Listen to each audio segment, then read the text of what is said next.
Friends colony निवासी आशीष कुमार यादव ने global model India competition में प्रतिनिधित्व करते हुए जीएमआई मिस्टर इंडिया 2024 का खिताब जीतकर न सिर्फ इटावा का बल्कि पूरे भारत देश का नाम रोशन किया है।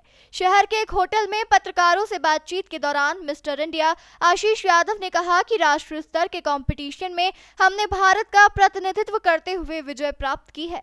इससे मेरे परिवार में खुशी का माहौल है। बता दें, आशीष यादव 20 जनवरी 2025 को भारत का प्रतिनिधित्व करते हुए थाईलैंड जाएंगे और वहां कंपटीशन में भाग लेंगे। उन्होंने प्रेस वार्ता करते हुए बताया कि जहां यह मेरे बचपन का सपना था, जब भी राष्ट्रगान बजता था तो एक आंसू जरूर निकलता था और हम सोचते थे कि कब हम तिरंगा लेकर विदेश जाएंगे। अब मेरा वो सपना पूरा होने जा रहा है। थाईलैंड में मेरे करियर की शुरुआत है, जहां हमें भारत का प्रतिनिधित्व करने का मौका मिलेगा।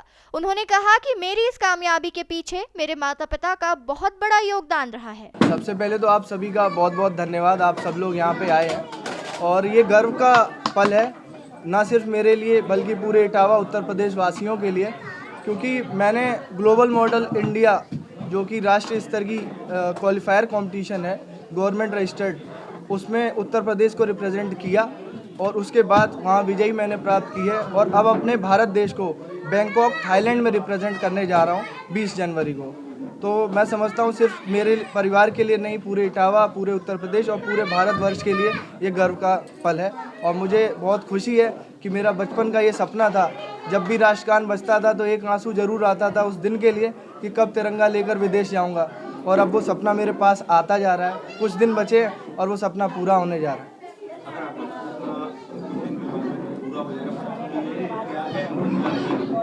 देखिए, ये एक शुरुआत है अंतर्राष्ट्रीय स्तर की। इसके बाद 22 और कंट्रियां हैं जहां मुझे रिप्रेजेंट करने को मिलेगा, चाहे वो फिलीपींस हो, दुबई हो। बारी बारी क्रम से मेरा प्रयास यही रहेगा कि मैं भारत को रिप्रेजेंट करूं और वहां भी विजयी जीत हासिल कर सकूं।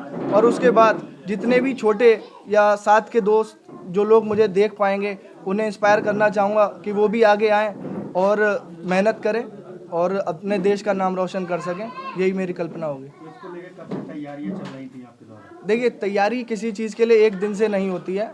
इसमें सबसे बड़ा रोल मैं देना चाहूँगा अपने माँ बाप का।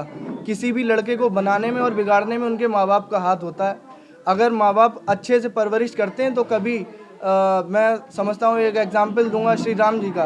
राम को राम नहीं बनाया गया था, उनके माँ बाप ने राम बनाया, और रावण को रावण नहीं, उनके माँ बाप ने रावण बनाया। तो आज जो कुछ भी मेरी कामयाबी है, इसके पीछे मेरी माँ का और मेरे पिताजी का परवरिश है, जो मुझे छोटे से ऐसा बनाया।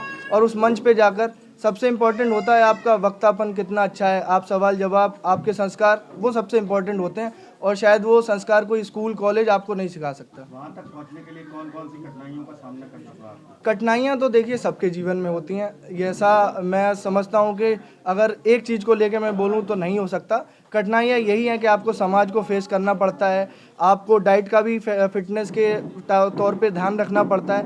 ये सब चीज़ें, कुछ कठिनाइयाँ ज़रूर होती हैं, लेकिन इम्पॉर्टेंट यही है, जिस तरह से माँ 9 महीने किसी बच्चे को पेट में रखती है तो उसे मालूम होता है कि ये 9 महीने बाद जो रिज़ल्ट आने वाला है, तो वो सहने के बाद भी उसे अच्छे तौर पे दर्द को सहती है। इसी तरह से हम सब जो भाई मुझे देख पा रहे हैं, वो कष्ट को कष्ट ना लें, कठिनाई को कठिनाई ना लें, बल्कि रिजल्ट्स पर फोकस करें कि एक दिन जो कामयाबी होगी, जिस दिन आप इस कैमरे के सामने, जनता के सामने होंगे, वो पल आपके लिए बहुत बहुमूल्य होगा।